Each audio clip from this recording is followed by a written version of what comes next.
David Benavidez might just be a legend in the making. Not only is he rising to the occasion, but he's also cementing a legacy uniquely his own. In this modern era of boxing, Benavidez's run is almost unheard of, and his recent cruiserweight conquest over Ramirez showed just what kind of a fighter he truly is. It's true that the Mexican Monster was always known for punishing his opponents. This night against Ramirez was no different. A signature Mexican Monster performance was always notable for its brutality. Benavidez is known for a sheer volume of punches accumulated over time, gradually breaks an opponent into submission. But it wasn't just the overwhelming volume of his offense, it was the precision and velocity of the punches.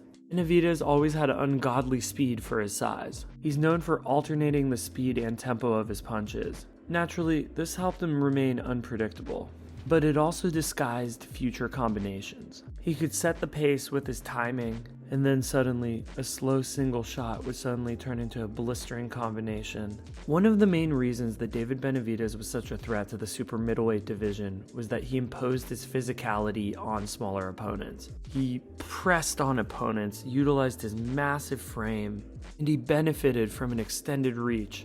In a weird way, he kind of reminds me of Nate Diaz, because he's not muscular in a traditional sense. Skinny fat might be the wrong way to describe it, but at cruiserweight, he definitely filled out with the extra pounds. David is at his most dangerous when he is able to break his opponent's spirits. On numerous occasions, he has expressed the immense pleasure that he gets from hurting his opponents. He admits to sadistic tendencies. It's normal for boxers to posture, and saying that you're going to inflict damage on your opponent is really nothing new. However, I actually think that David gets joy from hospitalizing his opponents. Not just the competition, he is trying to mentally break you down.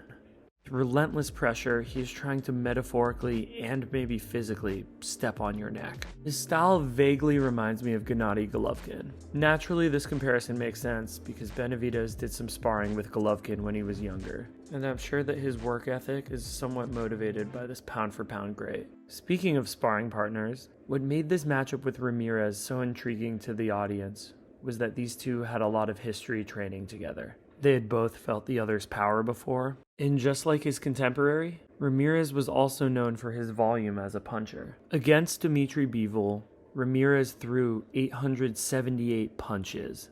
However, because Bivol is a master of range and distance, he was only able to land 107 of them. According to CompuBox, David Benavidez has the highest percentage of combinations landed by all championship fighters. Nearly half of all the combinations that he throws land on an opponent. 45% connect percentage. Athletically, David Benavidez is a freak of nature. Like, the physicality of his movement doesn't make any sense. He's built like a low graphics video game character, but he just gets this glint in his eye when he enjoys the suffering of others. As a fighter, he's very instinctual. He has a kill switch that not many fighters possess in the same way. He's really just a shark in the water, gradually ripping his opponent apart and smelling for any signs of weakness. He is physically imposing, unforgiving, and unapologetically determined. He's imposed his physicality on fighters like Caleb Plant, Morrell, Demetrius Andrade, and Anthony Yarde.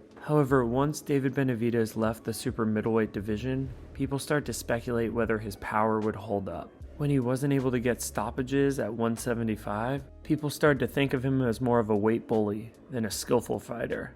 But his knockout over Ramirez proved David Benavidez can utilize his combinations to still send opponents down to the canvas. After a knockdown, Ramirez took a knee, and pretty soon, it was all over. Halfway through the scheduled conflict, it was a TKO victory for Benavidez. As always, it wouldn't be a David Benavidez fight if you didn't call out Canelo Alvarez. This is a fight that the fans have been demanding forever, and Benavidez made sure to put the pressure on Canelo. However, if we're going to be honest, I don't think that Canelo is going to entertain this unless he gets an insane amount of money. I'm talking that Mayweather-Pacquiao fight 1 kind of money. Now, don't get me wrong.